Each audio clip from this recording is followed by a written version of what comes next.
Netcasts you love. From people you trust. This is Twit. Bandwidth for the new screensavers is provided by CacheFly at CacheFly.com. The new screensavers is brought to you by Blue Apron. Blue Apron will send you all the ingredients you need to cook fresh, delicious meals with simple step-by-step instructions. See what's on the menu this week and get your first 2 meals free by going to blueapron.com/twit. That's blueapron.com/twit. And by Squarespace. Squarespace is the simplest way to create a landing page or a beautiful website for your portfolio, blog, business, or online store. Enter the offer code NSS and get 10% off. Squarespace. Build it beautiful. The best of CES, the tech that tracks El Nino. Hackers unite in Germany and building the ultimate VR gaming machine. Live from the Twit Brick House in beautiful downtown Petaluma, it's the new Screensavers.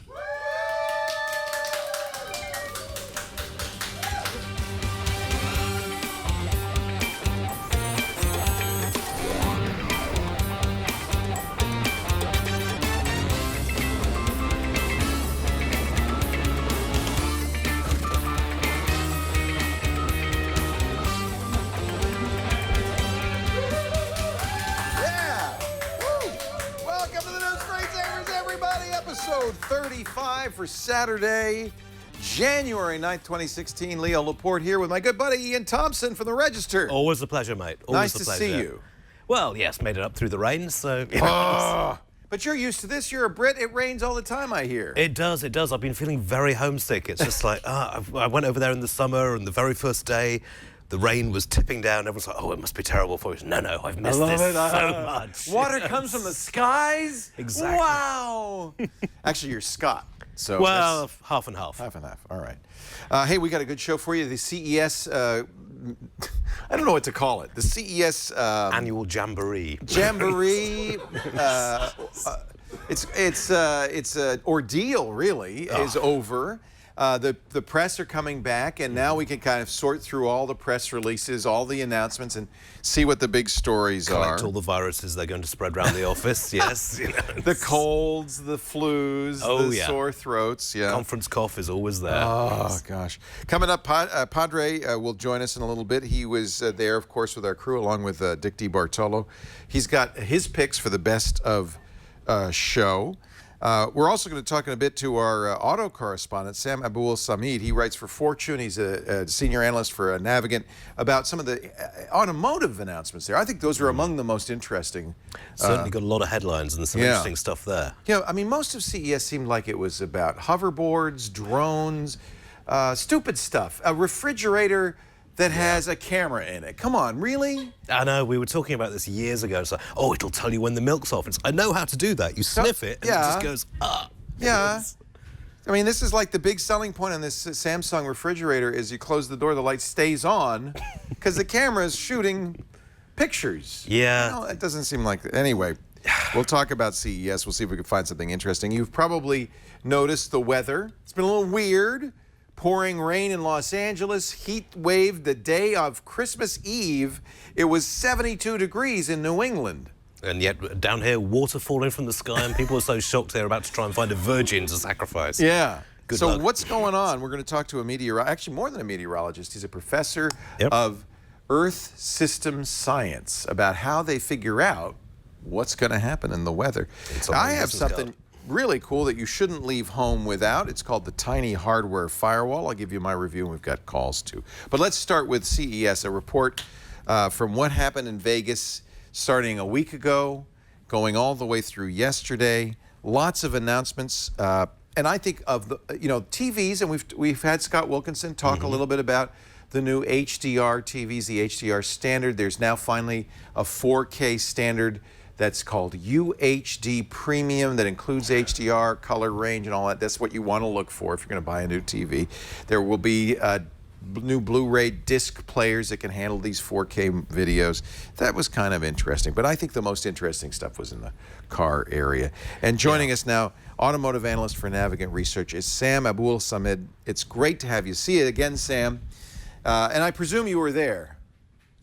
No, actually, I was fortunate enough that my boss went out there to represent us, and I got to follow everything back here from my office, which means I got to avoid the conference cough for another week. I'm sure by this time next week I will have it after the Detroit Auto Show, which I'll be at on Monday and Tuesday. That was always kind of, I remember, meeting with Ford at CES, and I felt bad for Alan Mulally because, the Detroit Auto Show is right next to the CES show, and why is it car makers even bother with CES? Why don't they just wait for the Detroit Auto Show?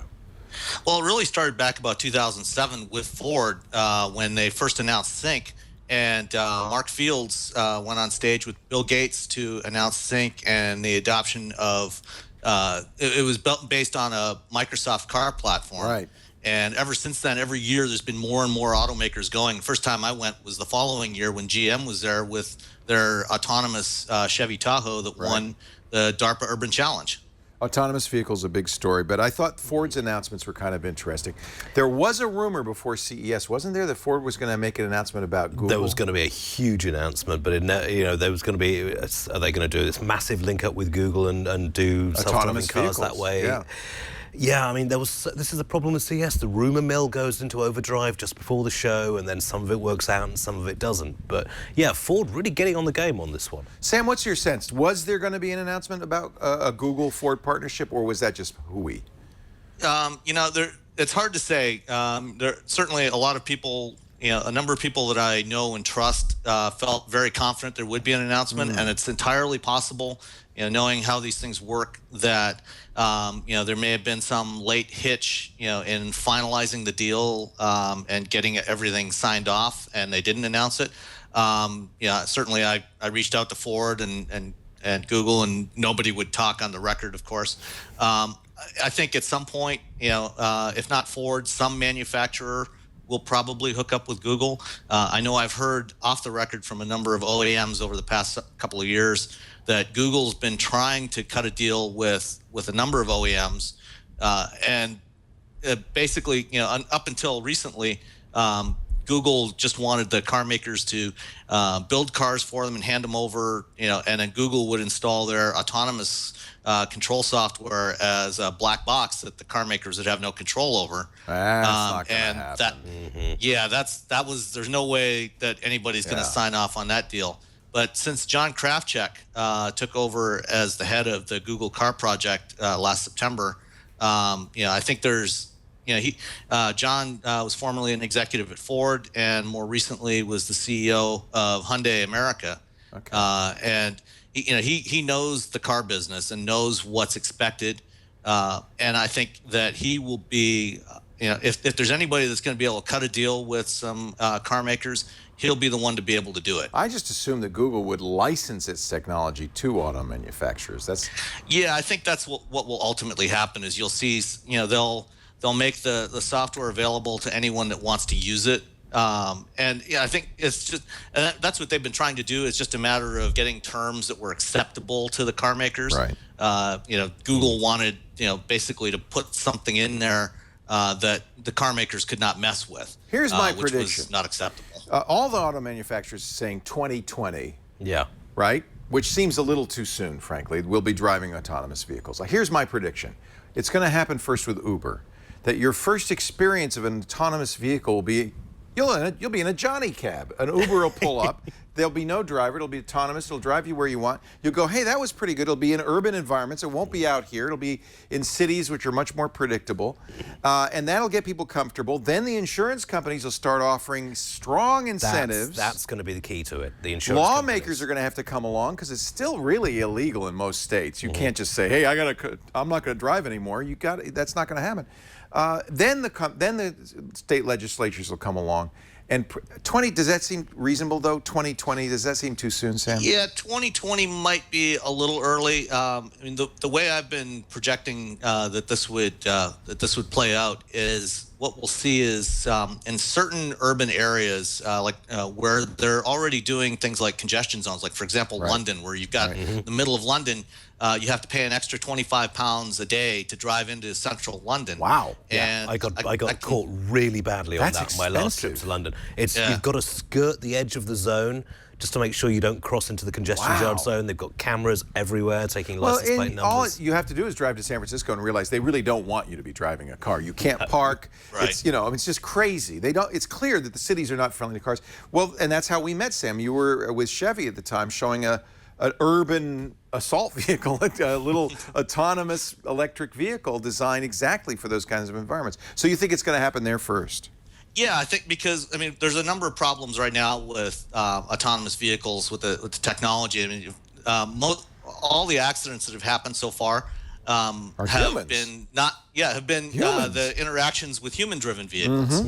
And so I think the way this will probably shake out is that you'll see some of these cities that want to reduce congestion, central urban congestion, say, okay, within this zone, there will be no more human-driven vehicles allowed, and you'll have services like Uber, Lyft, you know, maybe Apple, you know, popping up. And with autonomous vehicles, you park your car at the edge of the congestion zone, and or this autonomous zone, and then you hop into one of these vehicles that you've subscribed to take you to your final destination. And it'll be a lot safer because there will be it'll all be autonomous. That's the idea. I mean, Uber has already said that it wants, I think they said to Tesla, when you actually get the autonomous car technology sorted and it works, we'll buy 500,000 of them, because it takes the big problem that Uber has at the moment, which is their drivers. They've actually got to pay drivers. Autonomous car, then they're coining their money in. Sam, Ford had a bunch of announcements, not the Google announcement, but they did announce a partnership with Amazon. You could say to your Amazon Echo, turn my car on. I love that. We'll be able to eventually. Right now, they're just testing it. It's not something they're rolling out yet, and they haven't given a timeline yet. I think it may come to. I can query. I have an OBD2 device, the automatic, and I can query my automatic with my Echo and say how much gas is in the tank, that's fair. It's not hugely valuable, but I can at least start to talk to my car. It has a use. It has a use. Certainly. Ford is abandoning Microsoft Car, right? They're going to QNX. Does everybody use QNX now? Most manufacturers are using QNX for their infotainment systems now. Not everybody, but the vast majority of them are. How did QNX is owned by BlackBerry? Yeah, it's for a long. Who'd have thought BlackBerry actually had anything to offer? It actually dates back to the early '80s. Yeah, and it's a well-known real-time operating system. A lot of people have trusted it and used it for years. Is it QNX or QNX? Am I saying it right? I've heard it both ways. I'm not really sure. When I've talked to people from QNX, they call it QNX. Yeah, I've never heard them. They don't want to confuse it with Unix, I think. New. So what happened? How did QNX all of a sudden, out of nowhere, become the dominant platform for automotive? It's only awareness that's come out all of a sudden. They've actually, manufacturers have been using QNX for a long time for a variety of applications. I think my Audi has QNX in it. Actually. Yeah, I've tried various cars. A lot of Volkswagen Group vehicles have QNX. Ford, GM uses it. A whole lot of manufacturers are using QNX. We saw earlier the headline now that Ford is abandoning, they're going to continue with Sync, but they're abandoning Microsoft. Yeah. They are going to support Android Auto and Apple's CarPlay in their 2017 vehicles, which will be available later this year. That's a big deal, isn't it? It is, and in fact, it'll also be available as an update, as a downloadable update for 2016 models that have the Sync 3 system in it, which is the QNX-based system. So if you already bought a Ford Focus or an Escape that has Sync 3 on it, as soon as Ford releases the update, you'll get an automatic over-the-air update that'll enable that. It's funny because I'm on the list to get a Tesla end of this year. Ooh. The one that goes, the Gull Wing. Yeah, okay. No, Falcon Wings. Falcon Wings. They're not Gull Wings. Six things around Elon. He will correct you. Yeah, the doors go like this, and then this, and then this. But I'm actually now tempted to get a Ford instead because I want Android Auto. I want CarPlay. Yeah. Why doesn't Tesla do this? Because it's Elon Musk. My guess is a few months ago, I finally got a chance to spend some time with the Model S. and I think that there might not actually be enough processing power in their infotainment system to handle it. Wow. Really? Because when I was using the navigation, it was actually pretty surprisingly slow to redraw the maps as you're driving down the road. And then, because it's powered by an NVIDIA Tegra 3, which now is a pretty old processor. This is always the problem with, because it takes so long to design and make a car. It's a 5-year cycle. That you're always going to be behind the curve. That's why it makes so much sense to me to let the smartphone have all of the functionality and then have an interface like Android Auto or CarPlay so that the car has the benefit of it, but I can upgrade this a lot more easily than upgrade my car. I mean, this is it. NVIDIA has currently got what they're calling a supercomputer on a little credit card size thing, which would be perfect for this sort of thing. But because it's that long lead time that you've got to have with car manufacturing, then we're not going to see it for a while. One last question, maybe I should get this instead of my Tesla. You know, it's not too late. Ford GT. Ford GT, is it electric? No, but it's a great car. Enjoy it. I thought for a horrible minute you were going to say the Faraday there, and that was one of the... Oh, what about this Faraday? Tell me about the Jack. Faraday, because this was an electric car announced this week. Yeah, Faraday Future is a company that's been in stealth mode until fairly recently. I guess apparently it's funded by some Chinese billionaire, and they've been hiring a whole bunch of people. They recently did a deal with the state of Nevada to build a $1 billion factory north of Las Vegas. At CES this week, they unveiled a concept for an electric car, 1,000 horsepower, single-seat electric car that can apparently go autonomously. I mean, it's just ridiculous. I mean, it's ridiculous, but odds are that, like most concept cars, this thing is actually powered by a little golf cart motor that's just enough power to let it roll onto an auto show stage. Right. Because that's the way most concepts are. Is it? Oh, the dirty little secret. Yeah. I mean, it's all in the bodywork. It's the body. And the bodywork. Until Faraday actually shows us, a production intent vehicle and gives us more details. There's nothing to say on the about technology they're using. It's all hype. It's all hype for now. Yeah. But I mean, I know a number of people who've recently gone to work for Faraday. So they're hiring real engineers. It's not just a hype machine. We just don't know any details yet at this point. I think I might. I mean, here's a company that has some experience with the Volt. The Chevy Bolt sounds like that's a $30,000 all electric, right? Absolutely. 200-mile range. It's an SUV, right? What do you think? Well, it's a compact crossover. It's roughly, it's a little bit smaller than say a Ford Escape or a Chevy Equinox, but you'll find that it's actually surprisingly roomy. It's fairly tall. It's like a tall wagon, but all the battery, like a Tesla and like some other EVs, the battery is all packed under the floor. Makes it nice so and it doesn't stable. intrude into the car at all. Yeah, all the weight is down low, so it should handle well. It's a decent looking little car. And from the dimensions, it looks very roomy inside from what I've seen. I'll get a closer look at it in Detroit on Monday. But I think having a 200-mile EV at a $30,000 price point is potentially that's where you potentially have a game changer in the EV industry for really mainstreaming the technology. Because at 200 miles, with EVs. If you start getting in cold weather or, driving at night with the lights on or have the window defoggers on when it's raining, all that starts to drain your battery. Right. And when you've got 200 miles of nominal range, even in those worst case conditions, now you still have 130, 140 miles of real world range. And and look, there's CarPlay. Yeah. Yep. CarPlay is going to be in all the GM vehicles this year. So Tesla, take your $5,000 back. I want a Bolt. But this is the problem, you see. This would be a good car maybe for Abby. But I mean, my daughter. We are looking for a car for my daughter. All right, that's not the Volt. That's the Bolt with a B. The Bolt, right? Unfortunately, they insisted on keeping the Bolt name, despite everybody complaining about it, because it's too close to Volt, which is their other car that's an extended range EV. It's a plug-in hybrid. Does the Volt has a little gas engine? This is not. Yeah. This does not.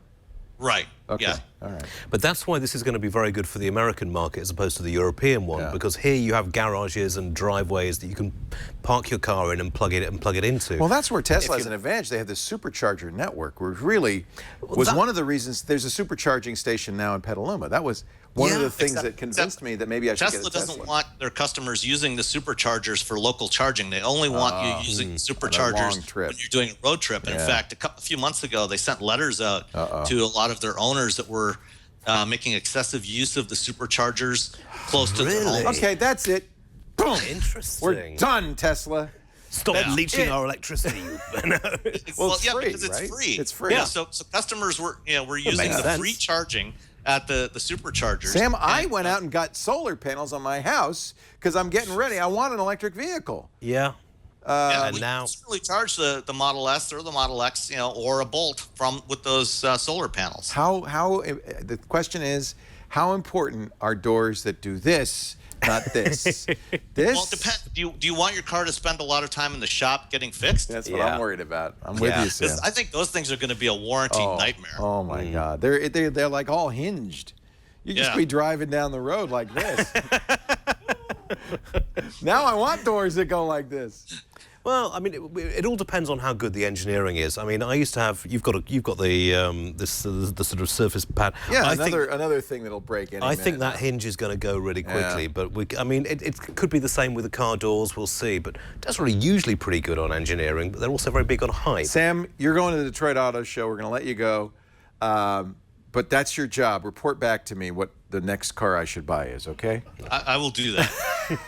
From Navigant, where he's a senior analyst, you also see his writing in Forbes. It's Sam Abuelsamid. It's great to talk to you again, Sam. And we found out that this is the classic body from Le Mans. Whose car is that? Actually, the larger picture up above is some drawings of cars that Dan Gurney drove at Le Mans and at Indianapolis. Nice. And it's actually signed by Dan. You can't see that part. Okay, now we know he's an enthusiast. That makes an enthusiast. Thank you so much, Sam. It's always great to talk to you. Cheers, mate. Thanks for having me on. Sam Abuelsamid.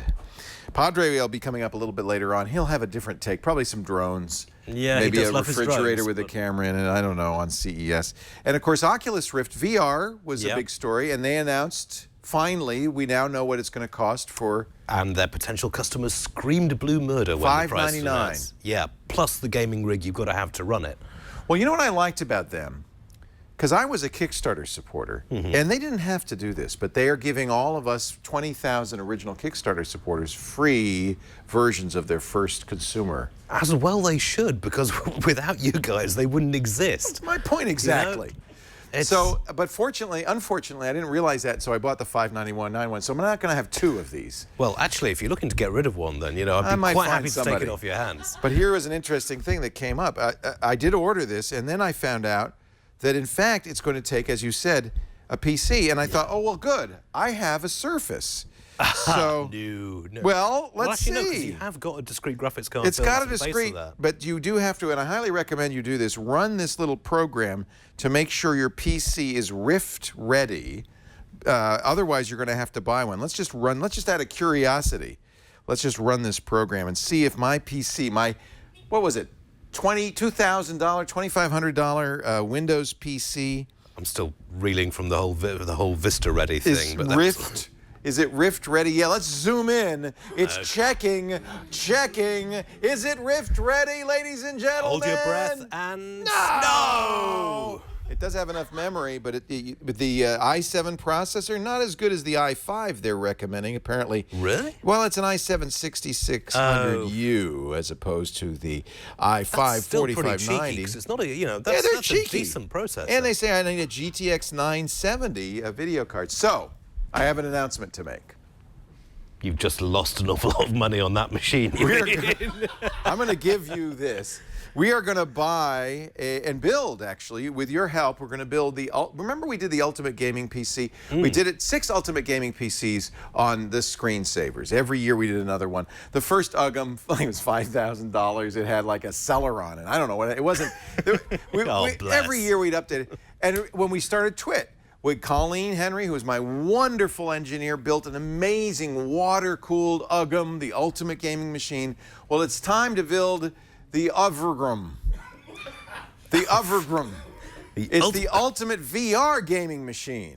I'm admiring your internal mind spelling on that one. The Overgrum. What the hell? We're going to build Overgrum, which is UGM 7.0, for want of a better name, the 7th generation ultimate gaming machine, specifically to run with that Oculus Rift. So over the next, it's going to take us a while, 10 weeks, maybe 2 months, maybe 3. We're going to go a part at a time. We're going to get Ryan Schrapp from PC Perspective and our other experts from This Week in Computer Hardware to tell us what motherboard, what graphics card, what we need to make the ultimate virtual reality gaming machine, or Overgrum. And we're going to build it on the show, and I'm hoping it'll be done by the time, this says May. I'm going to get this in May. By the time if you're I get lucky as well. Yeah, I mean, shipping problems are always going to be. So stay tuned. Overgrum will be. We haven't built one in a few years, so I'm really ready to do that. That's coming up.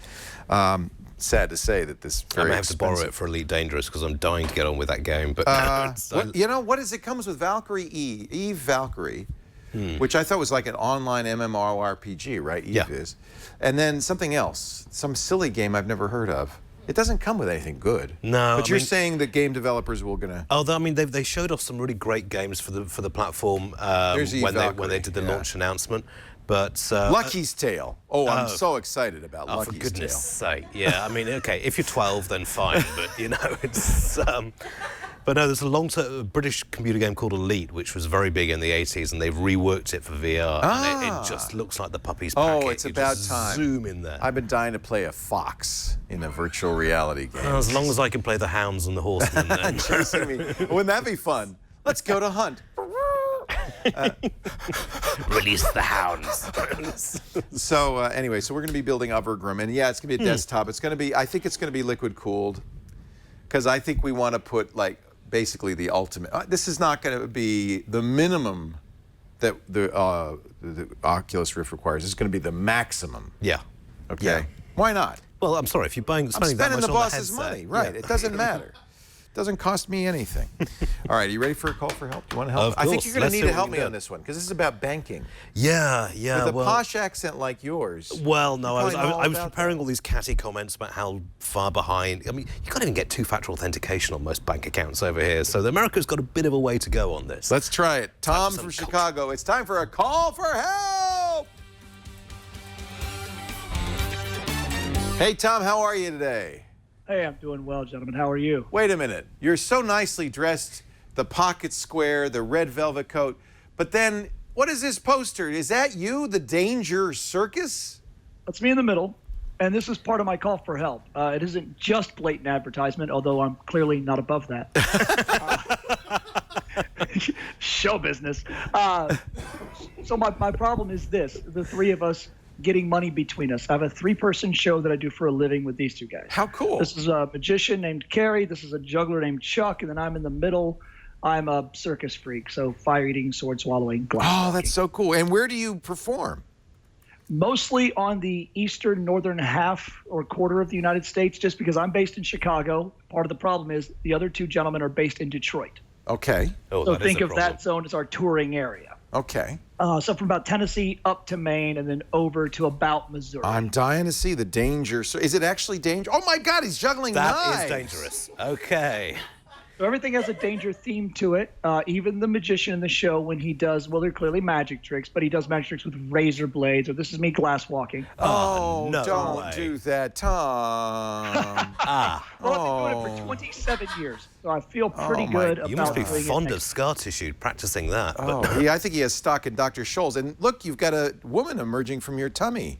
I was right through That's straight out of Aliens. Alien straight out of a really bad education. All right, so you're saying that you get money, you get the receipts from the ticket, and then you need to send your partners money.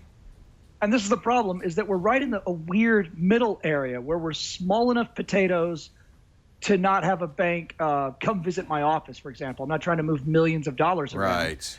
But I have a significant enough chunk of money to send. In this case, it was the magician in the show, that it matters to us. If I'm just sending you $100, oh, just wait, I'll send you $100. Right, or I'd But at the say end use something like Venmo. Have you tried Venmo or? Well, up to $2,000, my bank app works just fine. Okay. Okay. Transfer. Yeah, I do that all the time. I transfer. Yeah, and it's instant, and and a lot of banks have. I can do that with USAA up to. I had to call them. My bank is USAA because they're a virtual bank. They don't have any branches. Yeah. They're, I think, perhaps more supportive of online transactions, and I was able to get that limit raised to $10,000. Would that be enough? That would be. Okay. The number we had last time was 13,000. The problem, and it was salary and then also paying him back. So since we're small potatoes, Right. the three of us owned the company. So he was paying for the hotel to Right. be reimbursed once we got paid. So what some of that I do if I have to getting send, if I can send up to $10,000 a day. Right. So what I do is I'll send 10,000, the next day send 3,000. That would be okay, right? That'd be perfect. It but transfers USAA right is into their for account. There's no additional cost for them or me, unlike Venmo or PayPal, where you have to pay them a percentage for the transaction. See, the banks. Here's the deal with banks in the U.S., and I don't know what it's like in the rest of the world, but in the U.S. there are reporting rules, and you probably have figured this out. I've run foul of those when I first came over, because you've got to if you put too much cash in or take too much cash out, they've got to report it. And they don't want to report. Paperwork. They don't want to report because it's a pain in the ass for them. So now these rules have changed a little bit. Initially, it was just for the IRS, right? Oh, they're moving money around. The IRS wants to know so we can tax them. Now, because of terrorism, they're very interested in how cash flows. So the rules initially were anything more than any transaction over $10,000. That was the IRS only. You've got to report it. Now, I think because of terrorism, they want to know any wire transfers over $3,000 must be reported, federal reporting requirements. And that becomes a threshold the banks don't like to cross. Yeah. That's why I can't get more than $10,000, because they don't want to report it, right? Similarly, systems like Venmo, PayPal, and others may have limits that are lower, again, because it's a pain for them and it's a cost for them to report it. But I'll tell you right now that some online banks, and I'll give you USAA as an example, will let you go up to $10,000. Now, in order to have a USAA account, you have to be a member of a commissioned officer in the U.S. Armed Services or have a family member who is. But I think that there are other online banks who will have similar policies. The online banks, if you think about it, really want to do this. They don't want you writing checks. They don't want you going into the office. They don't have an officer in Chicago to come visit with you. So here's a comparison. I just invented a word. This is a comparison service, comparison. Well, it's a comparison between Google Wallet and Venmo. Square's another one. As to the maximum, if you scroll down, you'll see nobody wants to do more than $2,500. Oh, wait a minute. There's a $10,000 per transaction at PayPal, but you have to pay 2.9%. Well, yeah, I mean, if you use currency solutions in Europe, and you send over 15,000, then they don't charge you a fee for it, right? And it gets into your bank account the next day. So there are ways of doing this. It's just working within the existing system to do it, right? I mean, have you thought about Bitcoin at all? I mean, that's Bitcoin. I know it's a variable charge, but even so, if only you could get paid in Bitcoin, everything would be so much better. I'd say what you want to do is find, and there are a number of them. If you do a Google search for online banks, there are a number of banks now, and I think this is the future of banking, that don't have branches. They don't have offices. They don't have ATMs. That reduces their costs, but it also incents them to make it easier for you to move money around. Well, the banks also love it because it means they can sell off all that property in high-value places. I mean, my old bank's lovely now. It's a coffee shop, but I mean, it's just, it's a question of, reducing your costs. And to be honest, if you're dealing with electronic cash, there's no real charge from moving bits around other than the actual computer hardware in the first place. I think it really comes down to the reporting requirements more than anything ally. Indeed. So there's Ally, A-L-L-Y Bank is a very popular online bank. A lot of people use Ally. Ally has ATMs all over the country. I think the thing I like about USAA is I can use any ATM and they'll reimburse me for the ATM fee. Nice. That's one that really is helpful. There aren't a lot of choices. So I think it's Ally, and if you have a family member in the who's a commissioned officer, USAA. USAA is amazing. I highly recommend them. I've been very happy with them. But they'll let you transfer larger chunks of money. You have to ask them, but they... I guess they figure if you've got relatives in the army, then you're slightly more trustworthy and less likely to go. That's right. They're insurance, and they do all this, and they figure you're more educated, you're more trustworthy, you know. And they know where you live. Yeah, they know where you live. Somebody's saying Ally is slow at transferring. So How slow? that's a question. D-Sol, how slow is that? We're talking to the chat room here. I mean, you could really just go old school and write out a paper check and send it via, express delivery. I mean, that you know would surely why? come Because to he's your a door. fire eater, and things catch on fire when they're made out of. Well, and I watched this show. I'm a tech nerd, so I really thought Yeah. it was day and age. Yeah, you'd think. I was also surprised, and maybe someone listening could do this, a startup like, say, Mint or someone, or Make One if you're watching at home. I don't mind. You know, the TSA has additional screening, but you have to sort of put yourself through the ringer. Yeah. I have no problem doing that. Let me pay you $100 to Well, my bank. that's right. And you prove I'm not a Pablo Escobar, or Right. I'm not. And you I know, think that's why USAA is Yes. allowing me to do this, 'Cause because you you have already to had a have background check. a member in the a family member in the armed forces. There's in effect a background check, and also I was a longtime customer with a lot of money in savings, a lot of money in investments through them, so they could look at that and they say, yeah, okay, you know, he's a good customer. We'll let him do 10,000. D-Sol is telling me the transfer can take as long as 2 days. I think your partners could live with 2 days, right? That's okay. Yeah. That's okay. USAA is instant. It's available almost instantaneously, and I do this a lot. I transfer money to family members, and it works great. And I have transferred as much as $10,000 instantaneously with USAA. So that's not a wire transfer, because wire transfers cost money. That is an electronic transfer. And you do this from your computer or your phone? I do it on my computer. I can do it on my. I can do it right now. Shall I transfer you some money? I was just about You to can borrow do it your right phone, off my phone. In fact, right one of the now. things about the USAA app I love is it uses the fingerprint reader both on Android, if you have it, and on the iPhone, to automatically log you in. So it's secure, but it's easy to use. And I can transfer money from my account. I have to set up a relationship with the other bank. You don't have to give them that information. That takes a little time initially. But now I transfer to other bank accounts all the time. And it's Well, if you just very unlock easy. your phone, I'll take a look at it and we'll Would see you what we like to? can Let me do. just It's give you like- access to my... I've always fancied Brazil this time of year, so, you know. I am a big fan, but obviously it has some limitations. But I think because it has some limitations, that's why they're perhaps a little freer with doing this. Than Yeah, others well, I are. mean, it's a much more... okay. Look at that, see? Right there. Nice I and quick, Nice and and- quick, logged in with my fingerprint. And now let me just transfer some money over to... Okay, Who so would the, like some? The account you need is 59. Select account, and I could select checking or savings. And then I've already set up, as you see, other bank accounts. My asset management, I've set up my mom. I send her money from time to time. My wife for the household accounts. And it's just very easy for me just to transfer. A couple of clicks and you're there. A couple of clicks, and it's boom. And it's available to her almost instantaneously. It depends. Sometimes if it's non-business day, it'll be the next day and things like that. Okay. That's a free ad for USAA. I hope that helps. Hey, and I love Danger Circus. Speaking of free ads, what a great name. People should go to dangercircus.com and look for your next appearance. Where are you going to be next? We are planning the concert. We play colleges a lot during the spring and a couple theater shows. So I think Missouri's booked. We've got a bunch in Ohio and then Illinois. Fun. Yeah, Brian Brushwood said there's something about college kids. They like to watch you risk life and limb. They absolutely do. They Well, love they it. obviously feel they're immortal. You always do at that age, so yes. Thank you, Tom.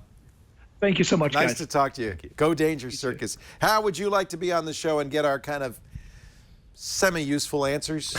You can. Just watch. Need tech help? The new screensavers are here with answers. Email your tech questions to newscreensavers@twit.tv. Somebody in the chat room named Zombie Girl, so he's got to be reliable, says there's an online bank. Always trust a zombie. Yep. Zombie Girl. Oh, much better. Zombie Girl says Synchrony is an online bank. SYNCHRONY bank.com. Hadn't heard of them, but I'll And have to she check says them she out. likes them. So there you go. Do you cook? Oh, very much so, yeah. Yeah, cooking's fun, isn't it? Oh, tremendous fun. But Unless it goes wrong, in which case you just have to rename it. So a chocolate souffle, which doesn't work, becomes a chocolate lava cake. Yeah, you know. I love cooking. I really do. And I watch the Food Network, and I watch these amazing chefs, and I always go, I wish I could do that. And I was so glad when we found Blue Apron, because it solved this for me. It made it possible for me to cook amazing stuff. I don't have to go shopping. They deliver the ingredients, and here's the nice thing, exactly the right amount. If you need, 4 scallions, you get 4 scallions. There's no waste, no muss, no fuss. They'll send you unusual ingredients you've never used before as regular standards as well. And it's always fresh, never frozen. Even the meats, the fish, the poultry, never frozen. It comes in that great refrigerated Blue Apron box. I love it. When I get home and I see that Blue Apron box on my doorstep, I know we're going to have a great meal tonight. All the meals can be prepared in about 40 minutes or less. You don't have to... By the way, stop eating takeout. Stop going out to eat. You will have amazing meals that you have cooked yourself. They never repeat. And you may say, but I want to make that again. But you'll know how. The first time you do it is the hardest time. You get a recipe card with every Blue Apron recipe that has pictures, gives you step by step. It's laminated, so you can spill stuff on it. You can spill stuff on it. And there's less than $10 a meal. And it's, boy, I tell you, for date night, you want to impress people. Oh my gosh, that's a great way to win somebody over. They also have family plans with kid-friendly ingredients. You pick exactly what you want according to your dietary needs, and they have something for you, like Korean style. So like gluten-free and the rest of it? Oh, absolutely. Vegetarian. Okay. Look, what is this? Tteok? Korean Tteok and spicy pork ragu with baby bok choy. That looks phenomenal. Look at that. Okay, I'm kind of hungry. By the way, I could tell you that when you cook it in your house fills with these amazing scents of ginger and spices and onions. That's part of it, isn't it? Look at that shallot. They show you exactly how to do it.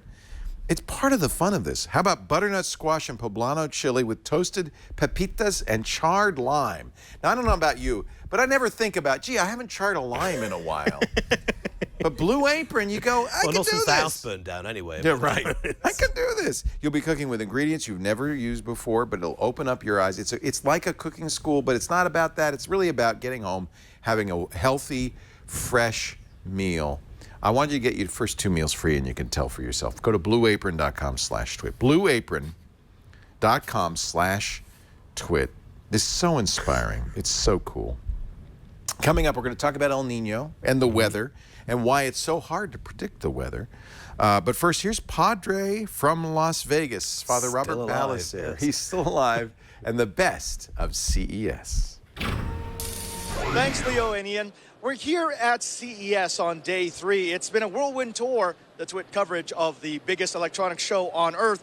And I gotta say, this has been a different kind of show. It seems to be a trend. Every other year, you get less blockbustery announcements and more development of products that we already know. A prime example is this. Believe it or not, this is a Segway. This is their 9bot. It's a miniature version of the Segway that has quite a few tricks and tips. Now, not only is it a smaller version that you guide with your knees rather than with a sort of a handlebar type thing, but you can also have it operate remotely. It connects to your phone, to your smart device, and allows you to use it individually. You can have it follow you. You can even add robotic functions if you want to, say, have it bring you a bottle of beer or a glass of wine. Now, this has won Best of CES, and it is truly a remarkable product. I got a chance to ride one of these. I don't think I was supposed to, but they were nice enough to let me jump on the one. And it's even easier to ride than the original Segway. That took about 5 minutes to learn. This took me about 30 seconds. Now, the cool thing about this is it's going to be about $1,000. So if you want a Segway, they're now affordable. And rather than getting a hoverboard, get something that won't burst into flames. All right, let's move from Segways to something a little more commonplace. Ultrabooks. Everyone wants a fast Ultrabook, and the one that I saw this year that tops them all is, believe it or not, from Razer. Now, Razer is known for high-end gaming notebooks, and typically they have a high price tag, but they've changed the game. They've got the Razer Blade Stealth. Now, this is an Ultrabook that weighs 2.75 pounds, 8 gigabytes of memory, 8 hours of battery life, a 12.6-inch 4K screen that is absolutely gorgeous in an all-aluminum shell with up to 512 gigabytes of memory. Now, that kind of setup would typically cost you $1,500, $2,000, $2,500. they're starting it at $999. So believe it or not, the latest in affordable ultra notebooks comes from the leader in gaming notebooks. Now, let's talk a little bit about the Internet of Things. The Internet of Things has been a buzz term for a very, very long time, and that's because people see promise. There is the promise of a lot of money, a lot of data, a lot of opportunities. But until this year, the Internet of Things has still been pretty nebulous. We know it's interesting, we just don't know why. We've seen a few vendors here at the show who have shown us something to actually do with the Internet of Things, and chief among them was GreenPeak. Now, GreenPeak is headed up by none other than the inventor of Wi-Fi. That's right. He showed us what their technology can do. Specifically, they've got a hardware and software ecosystem that allows their partners to embed their device, their solution, into everything from TVs to toasters to refrigerators. The idea is you let it learn your patterns, and then it can make decisions from then. Now, what they showed here in the South Hall was a way to keep an eye on your elderly members of the family. Let's say you want to make sure that your mom is safe and she lives alone. Well, have a GreenPeak-enabled system, and it knows what time she wakes up. It knows what time she goes down to the refrigerator. It knows when she uses the phone. And if she deviates from that pattern, a pattern that it has learned over days and weeks and months, then it notifies you. Now, that's phase one. Phase two of the project was that it would actually help you build healthier habits. Think of it as a Prius for your life. That little screen will tell you if you're driving properly. GreenPeak, an Internet of Things company, could help you improve the way that you live. All right, let's go from Internet of Things to something, well, a little bit different. Routers. Now, I know, Leo, you're saying routers aren't sexy, but hear me out. Synology released their 1900 AC. Synology is known for being a NAS company. They're a storage company, a networking company. But what we've seen in the last year or so is that home routers have been under fire for being very, susceptible to malware. In fact, there are a lot of routers out there that unknowing users are contributing to big DDoS attacks because they're running compromised software. Synology is giving us something a little bit different. They're using their enterprise pedigree to give us an operating system that is very close to the OS that is on their NASs. Now, it is sweet. If you know how to run one of their NASs, you can now run one of their routers, and you can do the same thing that you do with the NAS, which is to drop modules from media serving to multimedia storage solutions straight on with a click of a button. Now, there is plenty more that you can find out at CES. What I would suggest that your listeners do is drop over to our CES specials. Myself, Dickie D, and of course Scott checked out everything from the latest and greatest in TVs to the best in computers to the latest in VR. From CES 2016, I'm Father Robert Ballecer, the digital Jesuit. Back to you, Leo and Ian. I have to apologize because I was saying what a bunch of crap was at CES. That all looked very interesting. That looks like there was slightly more polite about it, but I agree with you. Yeah, but he's found some great stuff there. Would you buy a Segway? I actually nearly tried one out in November, and I was kind of tempted. They're cool. But they are cool. But they were very expensive. They are expensive, and you look like a complete prat using one. But these aren't so bad. You're not so tall. You know, they're $1,000. I think $1,300 right now on Amazon, or they're planning. And I like this robotic side to it. I'm tempted. This is the funny story about this is Segway essentially failed, and they had for a long time sued a company called Ninebot out of China because Ninebot was making low-cost Segway clones. Yeah. And so Segway sued Ninebot, sued him. Finally, Ninebot just bought Segway. Said, look, you know what? How much would it take just to buy your whole damn company? And you see, Segway never really recovered from having their managing director die on one of the machines. That was one of the problems, you know, it doesn't look good when you're trying to sell one of these things. We love our Segways, and we use them a lot. This has a slower speed, and it doesn't go for quite as long. It's much more like a hoverboard. You see, I could conceivably take that on BART on my way into work. Well, see, that's what's cool. Big side Segway, you couldn't. You can't. It's too big. You could throw this in the back of your car. That's tempting. It's very intriguing. mainly the Do you still look like a dork on that, do you think? Kind of, yes, to be honest. I know you've got one, and I wish I could be more polite, but I'm sorry, you do look like a bit of a I'm not going to say the word. A prat. A prat would be a good way to say it. Would prat be a good word? A twit? Wank. Yes, I know. No, I didn't say no. Look outside. See that? That's called rain. We got a rainy day here. They say it's El Nino, but what is El Nino? Nino Diffenbaugh is here. He is a Earth systems scientist at Stanford University and joins us to talk about El Nino. Hello, Noah. Hey, how you doing? I am great. You know, my father's an Earth scientist. What's an Earth system scientist? Oh, it's about the same as an Earth scientist. He's a geologist. You cover weather? Yeah, so I try to understand the climate system, what's happening with the climate and weather that's going on right now, whether or not there are any long-term trends, what we might be facing in the future as global warming continues. Let me ask you about El Nino, because we're getting a pretty wet winter, and the weather forecasters have been saying even since last summer that we were going to have a wet winter because of El Nino. And I'm told that the warm weather we had a couple of weeks ago on the East Coast was also related. What is El Nino? Why does it affect how wet our weather is in the West Coast and how warm it is on the East Coast? Well, so El Nino is a pattern of warming in the tropical Pacific. And basically, it's an evening out of the temperature gradient in the tropical Pacific. So the normal condition is that the western tropical Pacific, so over by Indonesia, think about that, is warmer. And it's cooler in the eastern tropical Pacific. And what happens during these El Nino years is that the eastern tropical Pacific, the area by South America, that gets relatively more warm, and we see warm water across the tropical Pacific, and that changes the atmospheric circulation. And so as you just saw on screen, you have this this change in the jet stream that tends to result from this El Nino pattern of warming in the tropical Pacific. And what that means is that particularly with these very strong El Ninos, which is what we're in the midst of right now, California tends to get more precipitation during the winter. What's happened so far in California is we've had quite a bit of precipitation in the fall.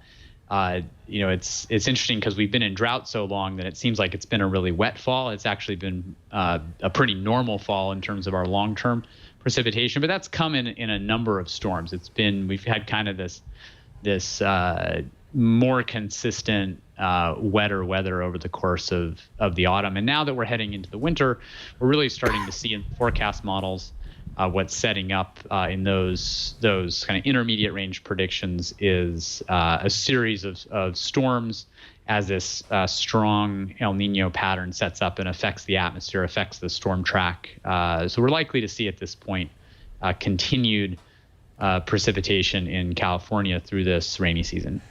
How do you predict this? Is this a big model you've got in a supercomputer somewhere, or do you do measurements and say, hey, you know, it looks like an El Nino's coming? You look in the old Farmer's Almanac. How do you know ahead of time what's going to happen? Well, so there are a couple ways to do it. One is we can look back at history and we can say that, you know, we've had two really strong El Ninos in our historical record. In 1982, 83, and 1997, 98. And what happened during those was the atmosphere responded in a really strong way, and California got a lot of precipitation. And when we look at what's happening in this year in terms of what's going on in the ocean, we're seeing a really strong El Nino. And so, you know, you can say, I don't care about models, I don't care about statistics. The last two times that we had strong El Ninos, California was wet, right? And that's a way to make a prediction, right? And it's not an unreasonable way to make a prediction. Right. If you know, to get more sophisticated, then you know, there are what are called the statistical models, and so these are basically looking at the long history of climate records from around the globe and saying, you know, when X happens in region A, we see that Y happens in region B, and just make these big statistical models based on history. And so that's kind of an empirical approach, and that's very active area of prediction. And then the other thing is to use these physical models, and these are the same kinds of models that we use for short-term weather forecasts, like, you know, what's the weather going to be like over the next 3 days. It's the same type of model that we use for trying to understand what's the climate likely to be if the UN 2-degree global warming target is met, or if greenhouse gas emissions continue unconstrained along their current pathway. So these are the same physical models of the Earth system, of the ocean, of the atmosphere, the land surface, and sometimes they get used for short-term weather predictions, sometimes they get used for long-term projections. The issue, which is what you're seeing on the screen, is the data, the initial conditions. And where we have a big advantage in terms of short-term weather prediction is that we know somewhat what the starting conditions are from satellites, from ocean buoys, from weather balloons, and what that helps us do is, if it's a short-term forecast, then we expect the system to stay pretty close to its original state. Do we have more data than we used to? I mean, are we getting better at gathering this? Oh, yeah. Well, certainly. So, the satellite era only started, in terms of the public satellite era, only started, say, in 1979. Right. So, certainly there's a big cutoff there. So, we should be much better at this than you'd think. I mean, is the effect going to be uniform across the whole of California, or are we going to get sort of it seems that Los Angeles is getting an awful lot of the rain at the moment. We're getting a certain amount. Well, that's the problem. It's a little window in a larger There's the rub. system. Yeah, and one challenge right now is that the ocean in the Northeast Pacific, so the ocean near to California, in terms of that general sector, has been really, really warm, and that's what you might have heard of called the blob. It's this blob of really warm ocean in the Northeast Pacific, and that wasn't the case in 1982-83 or 1997-98. And so we don't really have an analog. And so in terms of those, what those storms encounter as they move across the Pacific, this is a new configuration. Interesting. And so where there's a lot of, as we were saying earlier, it's a chaotic system. And so what direction any one storm takes is that's tough to predict. Has computer modeling helped? Yeah, so are we getting better at that? you can think about this in a couple of ways. So there's how well do we understand the physical world, right? And that's represented in these equations, solving the equations of motion on a rotating sphere, and the thermodynamics of water vapor, et cetera. And there's a lot of work on developing those models based on what we understand. And we've seen a lot of improvement in weather prediction. We've seen a lot of improvement in climate prediction from improving our physical understanding. Then the other part of it is the data, what you were asking about earlier. And so if you had a perfect model, but you had no idea what the ocean temperatures were anywhere in the world, or you had no idea what the amount of water in the atmosphere was anywhere in the world, you had no idea what the ocean currents were doing. Even a perfect model, if you had no idea what the starting conditions were, it'd be really hard to get it right. Right. Even if you had perfect understanding of the physical system, you don't know where to start that simulation. Exactly, and that's where the ocean buoys come in. That's where the satellite data come in. That's where the weather balloons come in. Is having that information as the initial conditions for these simulations. One way I talk about this in class is, some of the students that drive on campus, they're often late to class because they can't find a parking spot. Right. And some of them, they'll just make a bet and they'll park. And I won't name any names of any particular students. It's all confidential. But there are students who will make a bet and they'll park in a place where they don't have a permit. Right. And they're making a bet about whether or not they're going to get ticket during the hour that they're in class. And so you can think about if you knew exactly when the meter person, the ticket person had last been by that spot, then you'd have a lot of information about whether it was they'd be by. Right. So the system works exactly the same either way. Right. The person is going around in a circle and they're making it by every couple hours. Right. If you knew they'd just been there and weren't likely to be there in another safer hours, bet. Yeah. you can make a good bet. Yeah. But when you're coming up to that parking spot, you're blind. Right. You don't know when the person was last there. And so that's kind of an analogy for this. If we have even if we have a perfect model of the way the atmosphere and ocean work, we still need to know what's the current condition. So it's a question of getting data, making a model that makes sense and improving that model. I'm sure it iterates all the time. Science. Do we have science? Do we This have enough computing power to do this job now? I mean, it seems like computers have gotten more and more powerful. What kind of computers do you use? Are they supercomputers? I mean, the multi-core revolution has been huge. There's no doubt about it. And you know, when I'm not that old, but you know, I started my PhD in 2000 and did my whole PhD on a Sun box that was underneath the desk that I got one of the 4 CPUs. And up until the last couple of years, I've been able to credibly say that, you know, we intellectually, we know everything that we do. If we had more computing resources, we're just computationally limited. Right. And now that's starting to be not as true. Starting to get to the point where we're intellectually limited, that we can't necessarily make use of all of the resources. And that's not to say, you know, I have colleagues that would get mad at me for saying that. But I think we're at the point where, you know, we need to be able to take advantage of 100,000 cores at a time.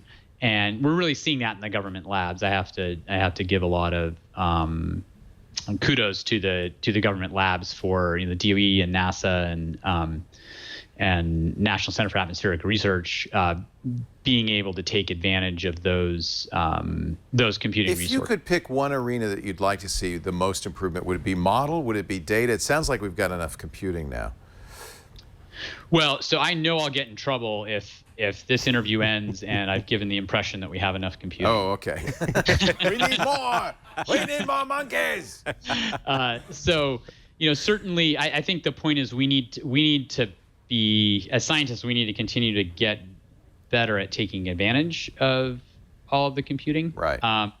And you know, part of this is resolution. So when most of these simulations get run, historically they've made some assumptions about the way the atmosphere works that we know are violated, particularly in really extreme weather events. Interesting. And so the real jump that we need to make on the computing side is to run these simulations without those assumptions. If we had perfect information, that's always not only input but perfect model, could we, at enough computing power, could we with certainty predict all weather, or is it so chaotic that, is it like a 3-body problem or a 100-body problem? You're absolutely right. This is a great point. So there are real limits to predictability in the real world. Yeah. And I actually I had a sentence once in a manuscript that the sentence was never published because the reviewers really didn't like it. I said,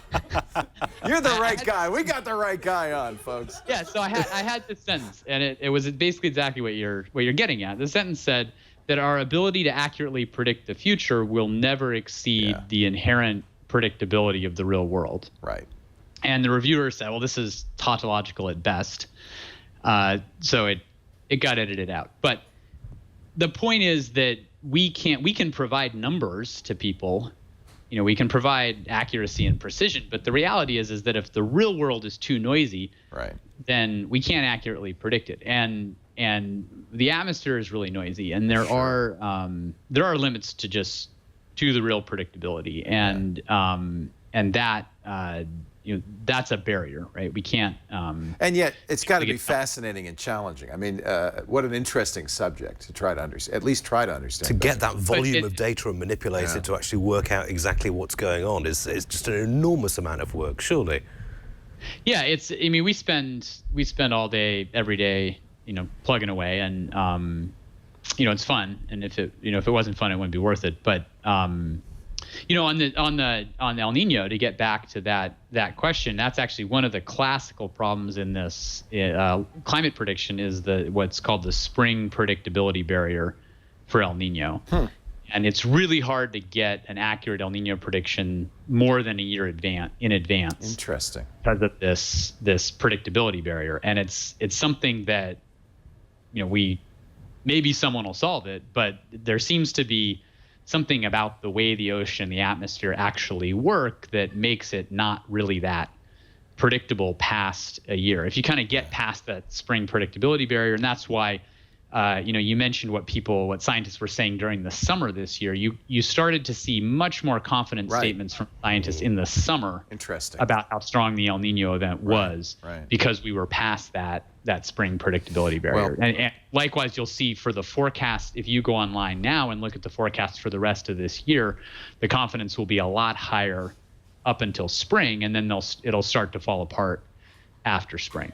Noah, if I were one of your students, I'd endeavor to make sure to find a parking space early, because I wouldn't want to miss any of this. Fascinating. They're lucky to have you, because you're clearly very good at explaining this in a way that we can identify with. Noah Diffenbaugh is a professor of Earth System Science at Stanford University. And obviously, we'd need hours to talk about what's really going on and all of this, but I find it fascinating, and I thank you so much for joining us today. We appreciate it. It's my pleasure. I appreciate it. It's almost a black art as much as a science, right? When something so chaotic. I remember reading the Glick book on chaos theory in the 90s, and it was just like, if you don't know where everything starts from, there's no way you can map it going forward. It's kind of what he was saying, isn't it? Yeah. I mean, it's the amount of noise, as he was putting it, is just huge. That spring phenomenon with El Nino, something chaotic must happen in the spring. Yeah. That makes it impossible to know until that happens.